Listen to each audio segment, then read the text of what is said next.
E se aquilo que você sempre chamou de amor fosse, na verdade, a armadilha mais bem montada do inconsciente alheio?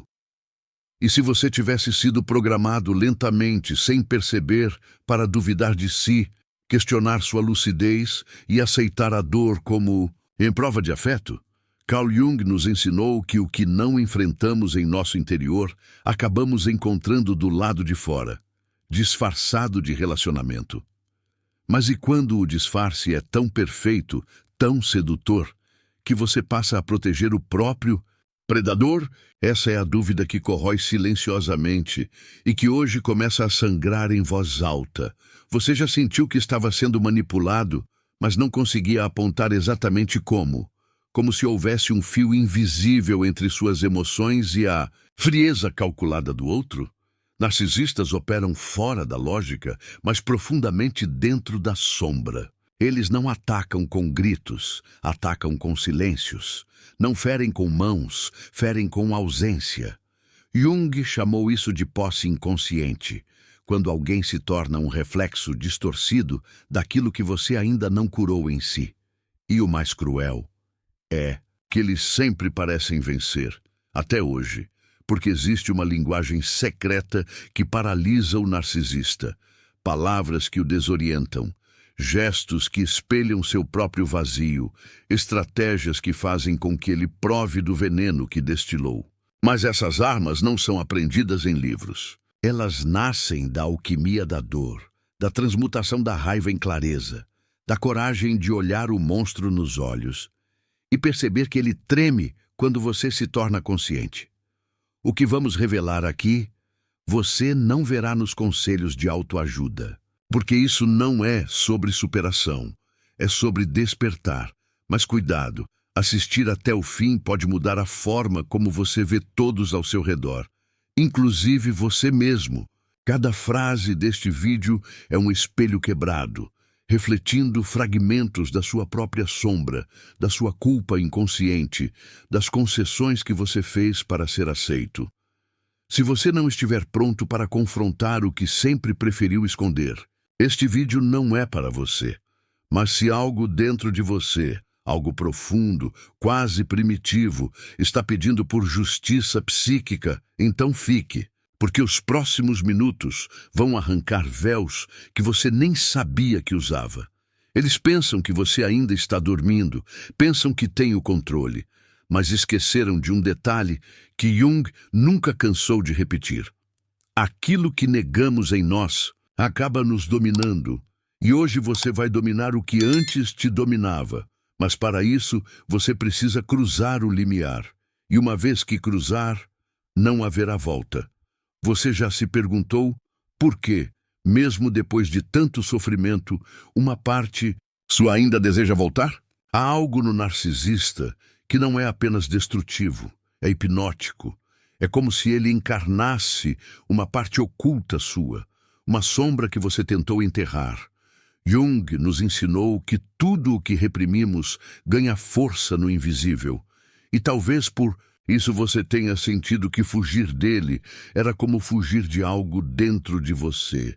Mas e se, no fundo, esse laço não for feito de afeto, mas de reflexo? Ele te lê como um espelho sujo, mas você não percebe, porque está ocupado demais tentando ser aceito.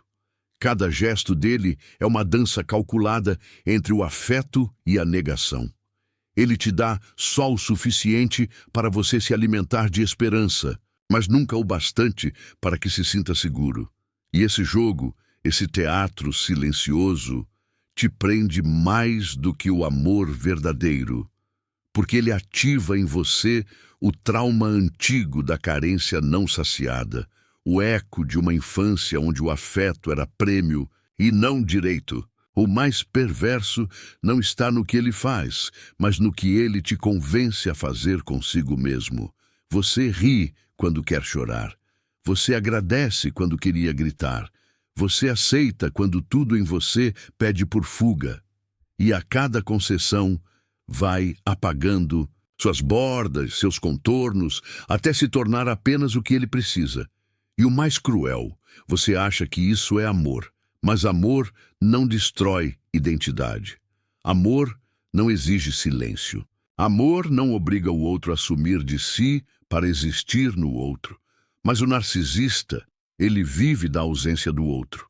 Ele não te quer inteiro, ele te quer moldado, submisso, confuso, porque enquanto você estiver tentando entender o que fez de errado, ele permanece intocável. Carl Jung chamou isso de projeção inconsciente, quando transferimos nosso senso de culpa para algo fora de nós. E o narcisista se alimenta disso. Ele se torna o altar onde você sacrifica sua verdade em troca de migalhas emocionais. E você já percebeu o quanto ele tem medo do seu silêncio? Ele te provoca, te manipula, te fere, e quando você se cala, ele treme. Porque no silêncio habita algo que ele não pode controlar. A sua consciência despertando, o seu não, que começa a nascer por dentro, ainda tímido, ainda frágil, mas pulsando. E esse não, uma vez reconhecido, se torna a primeira rachadura no espelho onde ele reina. A primeira fissura por onde você começa a ver que o monstro era menor do que parecia. Você começa a lembrar daquela vez em que você se calou, não por maturidade, mas por medo, daquele elogio disfarçado de comparação, daquele abraço gelado, daquele olhar vazio que te deixava se sentindo culpado por existir. E tudo volta, não como passado, mas como revelação. Porque agora você vê, agora você sente, agora você nomeia o que antes era só incômodo sem forma. E o nome disso é invasão psíquica. Jung dizia: até você se tornar consciente, o inconsciente dirigirá sua vida e você chamará isso de destino. E talvez até hoje você tenha achado que era destino viver à sombra de alguém que te diminui, mas não é destino. É programação emocional, repetição inconsciente. E isso pode ser quebrado, não com gritos, mas com presença, não com fuga, mas com lucidez, porque a consciência é o único veneno que o narcisista não sabe como lidar. Mas cuidado, porque quando você começa a ver, ele sente, ele intui. Então, ele muda de forma, ele vira vítima, vira arrependido, vira doce, e você quase cai de novo. Quase, porque agora algo em você já foi tocado. E por mais que ele tente te puxar de volta para o teatro, você já sabe que aquilo é cenário. E a sua alma não nasceu para ser figurante. E agora, eu te pergunto, o que ainda te prende? O que nele ainda te pertence? O que em você ainda acredita que precisa merecer o amor, que deveria ser livre? Não responda agora. Essas perguntas não são para a mente, são para a sombra. Você achou que o primeiro golpe era a libertação, mas era só o início da guerra, porque o segundo golpe não é externo. Ele nasce no lugar mais vulnerável da sua alma. É o golpe que você mesmo desfere contra si, todas as vezes em que sente a verdade nascendo dentro do peito, mas escolhe se calar. E não por falta de coragem, mas por uma memória antiga que te ensinou que falar pode custar o amor. Esse é o segundo golpe psicológico que devolve ao narcisista seu próprio veneno, o espelho do silêncio. Mas cuidado, esse silêncio não é ausência de palavra, é presença de consciência. Carl Jung nos alertou que tudo aquilo que não conseguimos trazer à consciência retorna como destino. E quantas vezes o destino se repetiu diante de você, com rostos diferentes, mas com a mesma sensação sufocante de ser anulado? O segundo golpe é quando você escolhe não mais reagir no campo da lógica, onde o narcisista reina. Você recusa a explicação, recusa a defesa, recusa o jogo. E ele que sempre alimentou o próprio poder pelo confronto, pela necessidade de te desestabilizar, se vê diante de algo que não sabe manipular, a sua quietude lúcida. No começo, esse silêncio machuca, porque por dentro ainda existe uma criança esperando ser ouvida. Existe um coração que quer gritar, mas com o tempo o silêncio vira presença, vira espelho. E não há nada que o narcisista tema mais do que o reflexo do que ele é. sem ninguém para justificar, sem ninguém para absorver. Quando você para de reagir, ele começa a entrar em colapso, porque seu sistema foi desenhado para o controle emocional, não para o vazio de respostas. É nesse ponto que você começa a ver o predador tropeçar na própria máscara. E o mais profundo, esse segundo golpe não exige força, exige rendição. Não é gritar que você é forte, é simplesmente não se mover quando ele tenta ativar os gatilhos que sempre funcionaram. Você não corre, não chora, não implora, não tenta convencer. Você apenas está. E nesse estado de presença, você se torna um espelho psíquico. E não um espelho comum, mas um espelho alquímico, aquele que devolve ao narcisista a imagem que ele mais teme, a do vazio. O vazio de significado, de afeto real, de conexão viva. Jung dizia que todo ser humano carrega dentro de si uma sombra, e quanto menos ela for reconhecida, mais escura e densa se torna. O narcisista projeta essa sombra sobre você, ele te faz carregar a dor que é dele, o medo que é dele, o ódio que é dele. E você, inconsciente, aceita esse fardo. Mas o segundo golpe é o instante em que você coloca esse fardo no chão. Quando você o olha nos olhos e não diz nada. Porque o que há para dizer a alguém que já sabe o que está fazendo, mas finge que não? O silêncio, nesse ponto, é condenação. Não é vingança. É justiça simbólica. É quando o inconsciente dele começa a se agitar, a gritar, porque pela primeira vez ele não tem como te prender com promessas doces, lágrimas falsas ou manipulações sutis. Ele tenta tudo, volta ao início, reencena afetos, dramatiza lembranças, mas agora você vê o roteiro, e ver o roteiro quebra o feitiço, ver a estrutura dissolve o encanto, porque o que mantém o narcisista poderoso não é sua crueldade, mas a sua ignorância sobre o que está sendo feito com você. E o que mais fere o narcisista não é o confronto direto, é perceber que ele perdeu o controle sobre a sua percepção. Ele não te dói mais, ele não te afeta mais. Ele fala, e você escuta o eco da manipulação. Ele te toca, e você sente a frieza do cálculo. Ele te olha, e você enxerga o vazio tentando parecer profundo. Esse é o segundo golpe. Silencioso, mortal, impiedoso, porque ele não depende de força externa, nem de coragem explosiva. Ele nasce no âmago do seu despertar. Mas é preciso alertar. Esse golpe exige sacrifício, porque ao silenciar, você não está apenas calando a boca, está calando o vício de ser aceito, de ser visto, de ser amado por quem nunca soube amar. É o luto do que poderia ter sido, a morte da expectativa, a renúncia à ilusão. E não há golpe mais difícil do que esse, porque nesse silêncio você também se vê.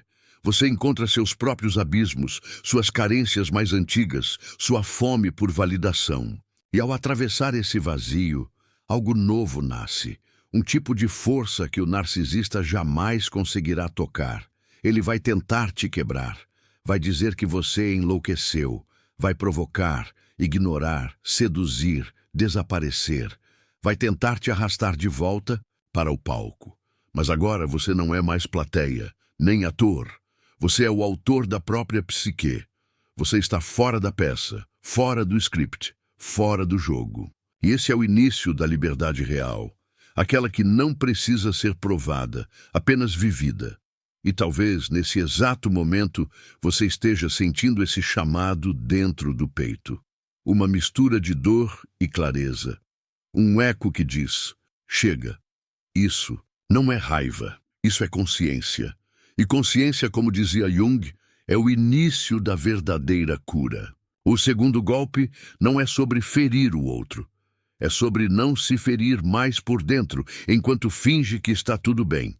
É sobre parar de se silenciar, mesmo quando não diz nada. É sobre ser. Simplesmente ser. Inteiro. Presente. Impossível. de manipular. E agora que o segundo golpe foi sentido, não explicado, mas sentido, você começa a se lembrar de quem era antes de ser moldado. E isso assusta, porque exige renascer, mas também liberta. Está pronto para seguir? Está pronto para o próximo mergulho? Você pensou que o silêncio era o ápice, que parar de reagir, de justificar, de implorar era o fim do jogo. Mas não, era só o ponto de ruptura, porque é no espaço aberto pelo silêncio que o verdadeiro poder emerge. É aqui que começa o terceiro golpe, um golpe que não grita, que não acusa, que não se vinga. O terceiro golpe psicológico que devolve ao narcisista o próprio veneno é a presença que desorienta. Sim, estar presente, mas não como antes.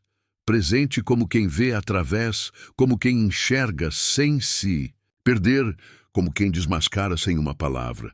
Carl Jung dizia que ser consciente é ser perigoso, e o narcisista sente esse perigo.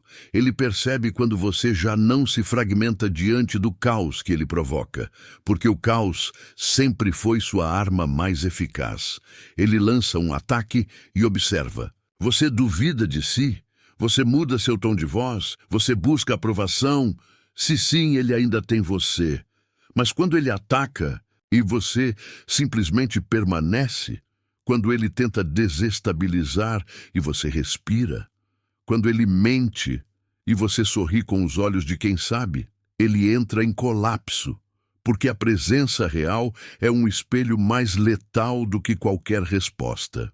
É nesse ponto que o terceiro golpe age como um terremoto sutil. Você não precisa mais provar nada. Não precisa se justificar, nem tentar convencer que é inocente. Sua presença é tão inteira, tão firmada em si, que ela se torna uma força simbólica, uma espécie de gravidade emocional que atrai verdades e repele máscaras. O narcisista, que sempre se alimentou da sua dúvida, do seu desespero, da sua necessidade de ser compreendido, agora se vê diante de algo que ele nunca conheceu. Alguém que não precisa mais dele, alguém que sabe quem é. E o mais cruel para ele é que você não está gritando essa liberdade, você está apenas existindo nela. E isso, para a estrutura psíquica do narcisista, é desorientador. Ele não sabe como controlar alguém que já não está mais disponível energeticamente. E ele tenta. Ele muda o tom, vira espiritualizado, vira carente, vira poético, vira aquilo que ele acha que pode te puxar de volta, mas sua presença consciente não responde mais à performance, porque você não vive mais da expectativa. Você vive da percepção.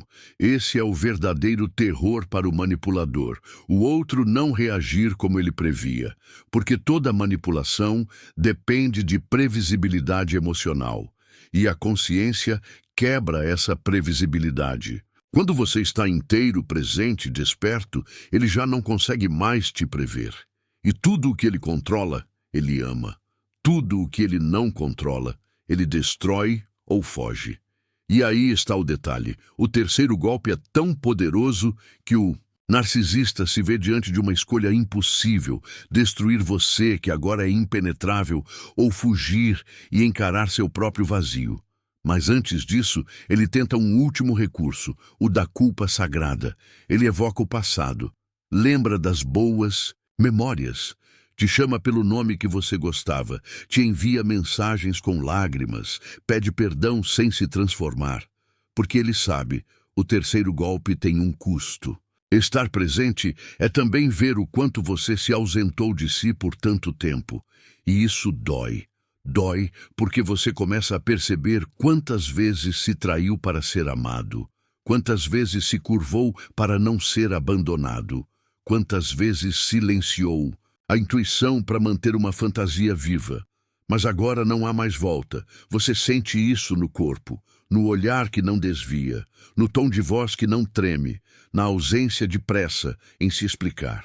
Você está ali, inteiro, como uma rocha, como um altar onde a sua identidade finalmente repousa. E nessa solidez, o narcisista se vê pequeno. Pela primeira vez, ele é obrigado a olhar para o que realmente é, não pelo que você diz, mas pelo que você não nega mais em si. A sua presença desvela a ausência dele, e isso é insuportável para quem construiu a vida como um teatro. Jung ensinava que aquilo que negamos em nós, projetamos nos outros. E o narcisista é um mestre em projetar. Ele joga em você a sombra que não quer ver, te acusa do que sente, te culpa pelo vazio que o consome. E você, antes, carregava esse peso. Mas agora, com sua presença firmada, você devolve, sem palavras, sem ataques. Você apenas deixa que ele sinta o próprio veneno correndo dentro das veias que antes usavam o seu sangue como anestesia. Você começa a perceber o que é liberdade. E não, liberdade não é a ausência de dor. Liberdade é a presença do real. É poder sentir tudo e ainda assim permanecer inteiro. É não ter medo do próprio espelho. E nesse espelho você se vê. E quando se vê, entende. O golpe mais poderoso não é o que fere, é o que revela. E nesse terceiro golpe, você não está mais tentando escapar do narcisista. Você está voltando para si. E é isso que destrói o jogo, quando você não joga mais. E aqui talvez você se sinta sozinho, porque poucos entenderão esse estágio. Muitos ainda estarão presos à raiva, à dor, à necessidade de justiça. Mas você já está além. Você está na clareza que corta, na lucidez que assusta, na presença que purifica.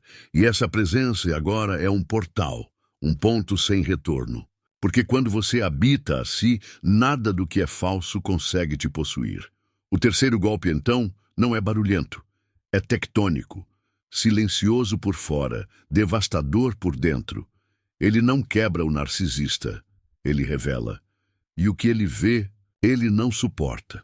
Porque quando ele olha para você agora, ele só enxerga a si mesmo. Você já deve ter sentido isso. Uma ligação que parece não morrer, mesmo depois do silêncio, mesmo depois da fuga, mesmo depois da verdade ter sido nomeada com todas as letras. É como se algo invisível ainda puxasse você de volta para aquele mesmo campo, aquele mesmo olhar, aquela mesma teia. E é aí que o quarto golpe se revela. O golpe mais sutil, o mais profundo, o mais difícil de aplicar. O quarto golpe psicológico, que faz o narcisista provar do próprio veneno, é o corte energético, não entre corpos, mas entre almas.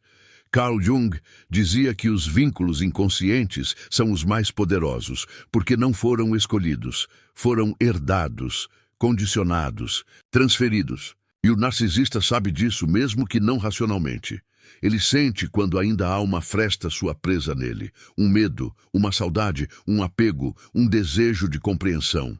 É por essa fresta que ele volta, que ele se infiltra, que ele manipula com um simples gesto, uma mensagem, um oi sumido, uma lembrança jogada no tempo como se nada tivesse acontecido. Porque o laço psíquico não é quebrado com bloqueios digitais. É quebrado com presença energética, com um corte interno, quase espiritual. O quarto golpe é quando você se volta para dentro e fecha a porta invisível. É quando você se senta em silêncio e com toda a sua consciência declara: eu não pertenço mais a isso. Não com raiva, não com vingança, mas com convicção, com clareza, com um amor próprio que transcende palavras. É nesse momento que o narcisista começa a sentir uma ausência que ele não sabe nomear. Ele sente que perdeu você, não o seu corpo, não sua resposta, mas sua energia. Isso o desespera, porque ele se alimentava do seu campo, do seu fluxo, da sua vibração. Não é exagero. Isso é psicodinâmica, é campo arquetípico, é sombra colada na alma. O narcisista se funde às suas lacunas emocionais e, por isso, O vínculo é tão difícil de romper, porque ao cortar, você não está apenas desligando um relacionamento. Você está rompendo com partes suas que ainda estavam sedentas por ser vistas. Você está matando um eco ancestral que dizia que você precisava ser tudo para o outro, mesmo que isso te matasse por dentro. Você está abrindo mão da promessa não cumprida de que ele um dia mudaria. E esse luto é brutal. É aqui que muitas recaídas acontecem, porque cortar esse vínculo exige uma morte simbólica. Você precisa deixar ir não só o narcisista, mas a versão sua que existia com ele. A que aceitava menos, a que normalizava a dor, a que se confundia entre amor e abandono, a que se justificava por estar sendo abusada. É um processo de luto sem velório, uma despedida sem corpo, mas tão real quanto qualquer ruptura física. Porque o que te prendia não era ele, era a parte sua que ainda esperava algo dele. O quarto golpe é como fechar um portal. E portais não se fecham com palavras, se fecham com escolha. Escolha emocional, energética, simbólica. É um rito de passagem invisível. É você dizendo com a alma, acabou. Não porque desistiu, mas porque despertou, porque entendeu que nada que se alimenta da sua dor pode ser chamado de amor, porque percebeu que nenhum pedido de desculpa vale a paz que você reconstruiu no silêncio. Porque sentiu pela primeira vez que estar só é infinitamente mais leve do que estar junto e despedaçado. E é nesse momento que ele volta, como se sentisse o corte, como se o narcisista percebesse, no ar, que o alimento cessou. Ele retorna com mais intensidade, mais doçura, mais promessas, porque ele quer se reconectar, não com você, mas com o que você oferece sem saber. A sua dúvida, a sua dor, a sua energia, mas agora você vê. E ver é tudo. Você vê o ciclo, vê o padrão, vê o disfarce.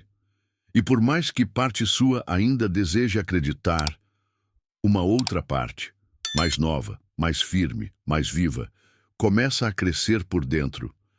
Jung dizia que todo o processo de individuação passa por uma crise de identidade. E o quarto golpe é justamente isso, um corte que te joga no vazio.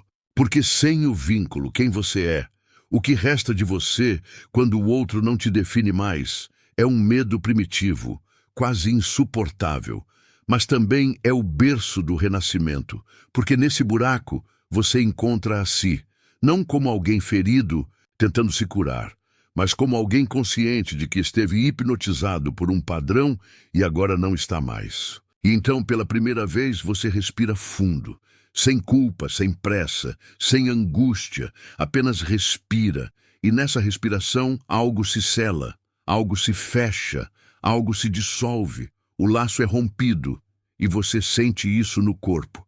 A leveza que antes parecia impossível, o silêncio que agora é casa. A paz que não depende de outro. Você se pertence. E o narcisista sente. E pela primeira vez, ele também se vê, sozinho. Não por escolha sua, mas por consequência da própria estrutura. Ele, que achava que era o centro, agora não tem mais palco. O quarto golpe, então, não é espetacular. Ele não será visto por ninguém. Não haverá aplausos, nem testemunhas. É um ato interno, quase invisível, mas é talvez o mais poderoso de todos, porque não apenas quebra o ciclo, ele sela a porta, ele impede que tudo recomece, ele cria um novo campo ao seu redor, onde o que é falso não entra, onde o que é sombra não se esconde, onde o que é narcisismo não. Respira. Ele espera que você reaja, sempre. Ele conta com a sua resposta, com sua raiva, com sua saudade, com sua explicação. Ele aposta na sua sensibilidade como uma ponte para voltar. Porque o narcisista nunca quer você por inteiro. Ele quer acesso. E é nesse jogo que ele sobrevive, no desequilíbrio, no movimento emocional. Mas existe uma arma que ele não previu. Uma resposta que não é grito, não é fuga, não é perdão. É o nada. É a ausência de impacto. É a neutralidade que desmonta o palco. O quinto golpe psicológico que faz o narcisista provar do próprio veneno é a indiferença real. Não a fingida, não a performada, a verdadeira, aquela que vem quando você finalmente deixou de esperar algo dele. Carl Jung dizia que aquilo que nos afeta emocionalmente nos domina. E talvez por isso o narcisista tenha conseguido tanto controle sobre você, porque tudo o que ele fazia doía, tudo o que ele dizia mexia, tudo o que ele negava sangrava. Mas, quando você atravessa o luto, o silêncio, o corte e a reconstrução, algo muda.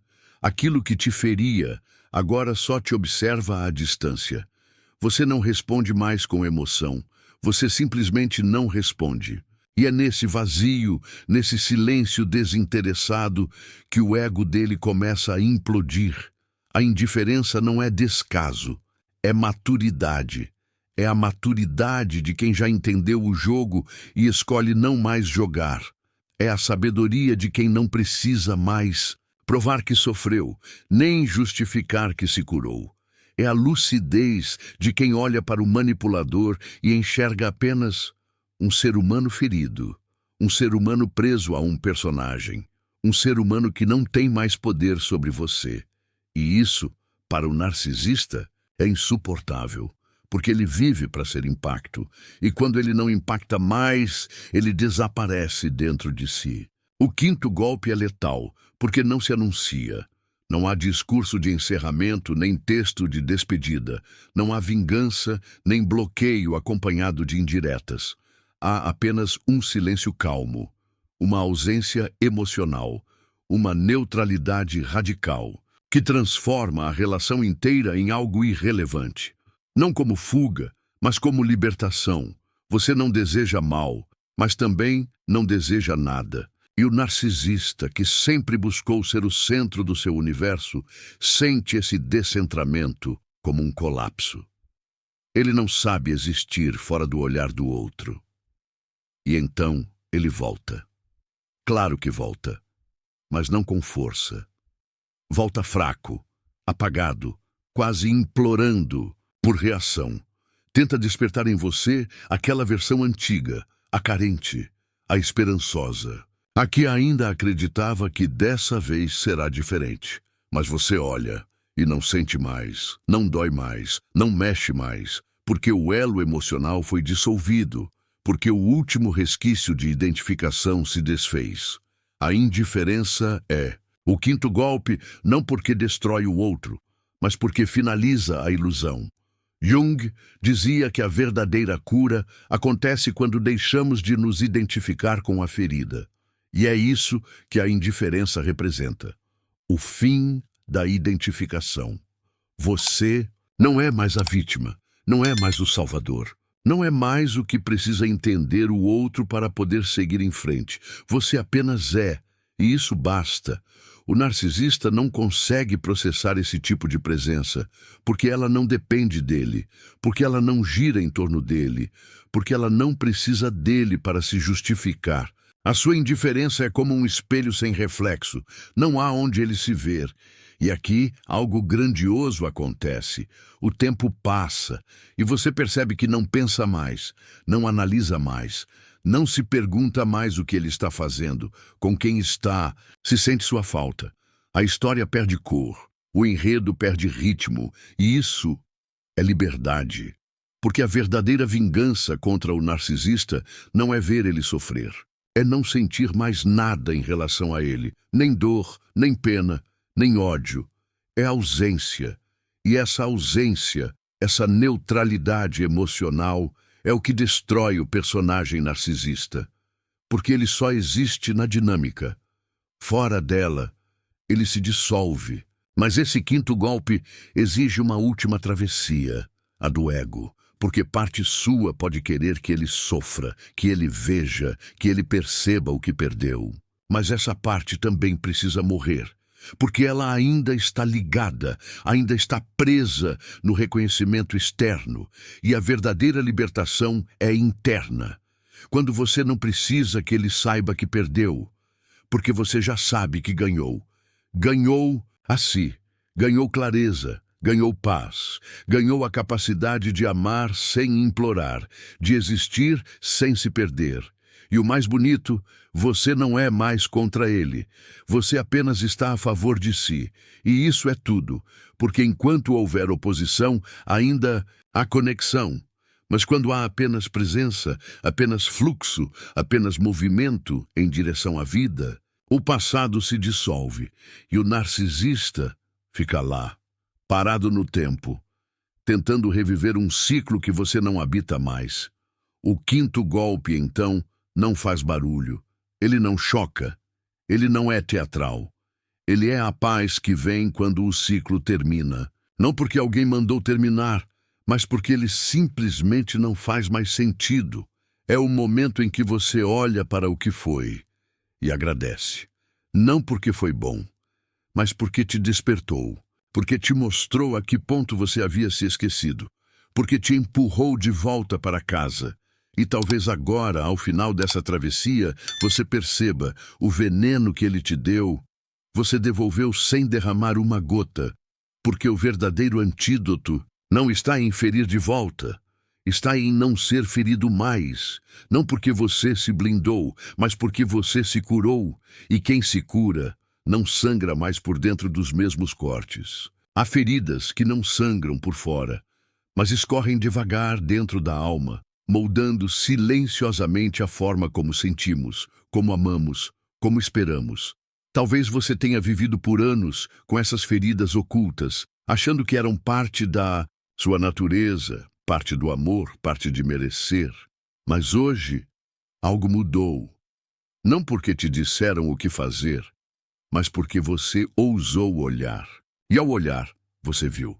E ao ver, você começou a lembrar de quem era antes de se esquecer de si. O que se passou aqui não foi um roteiro. Foi uma travessia, uma descida simbólica até as camadas mais profundas do inconsciente, onde as palavras deixam de ser informação e se tornam espelhos. Espelhos que não mostram o rosto do outro, mas revelam os contornos borrados da sua identidade. Porque não se trata do narcisista. Nunca foi. Sempre se tratou de você, das partes suas que ele usou, dos espaços seus que ele invadiu, das ausências internas que ele preencheu com veneno disfarçado de presença. Mas agora não há mais disfarce. Você sentiu cada golpe, não como uma estratégia, mas como um rito, um processo de desligamento profundo. Você cortou os fios invisíveis, os pactos não ditos, os ciclos hipnóticos. E isso dói, mas também cura, porque não há cura sem consciência e não há consciência sem dor. A sombra, como dizia Jung, não desaparece quando é exposta. Ela se transforma. E é isso que você fez. Transformou dor em visão, silêncio em poder, ausência em presença. Talvez você ainda escute a voz dele, talvez ainda sinta a memória pulsar em dias mais frágeis. Isso é natural. A alma não apaga de um instante para o outro aquilo que foi tatuado com emoção. Mas agora, mesmo quando doer, você saberá o que é. E saber liberta, porque onde antes havia confusão, agora há nome. Onde antes havia vício, agora há escolha. E onde antes havia submissão, agora há soberania. A ferida ainda pulsa, mas não com desespero. Pulsa com sentido. Como uma cicatriz que não nega o passado, mas não se curva mais a ele. Você atravessou os 5 golpes, não como quem vence o outro, mas como quem se reconcilia consigo. E essa reconciliação é a libertação mais poderosa de todas. Porque agora, mesmo em silêncio, você não está mais sozinho. Algo em você despertou, e isso ninguém poderá tirar. Sinta, respire, permita que o que ainda resta se dissolva com o tempo. Não há pressa. Não há necessidade de entender tudo. Há apenas um convite à presença, a estar aqui, inteiro, real, desperto. Aquele que você era antes de tudo isso ainda está aí. E agora ele começa a voltar, E quando voltar, não gritará, não exigirá, apenas ocupará seu espaço, e nesse espaço não haverá mais lugar para quem precisa te diminuir para existir, porque o verdadeiro amor não exige a sua morte para se alimentar. O verdadeiro amor te expande, te enxerga, te honra, e você está pronto para isso. Se algo dentro de você foi tocado, mesmo que ainda sem nome, permaneça. Compartilhe esta travessia com quem precisa sair do mesmo cativeiro invisível. Comente o que ecoou em seu silêncio. Curta se sentiu algo real. Inscreva-se se souber, no fundo, que este caminho de volta para si ainda está só começando. Algumas portas não se trancam com chaves, mas com consciência. E quando você fecha o universo inteiro se reorganiza para abrir outras.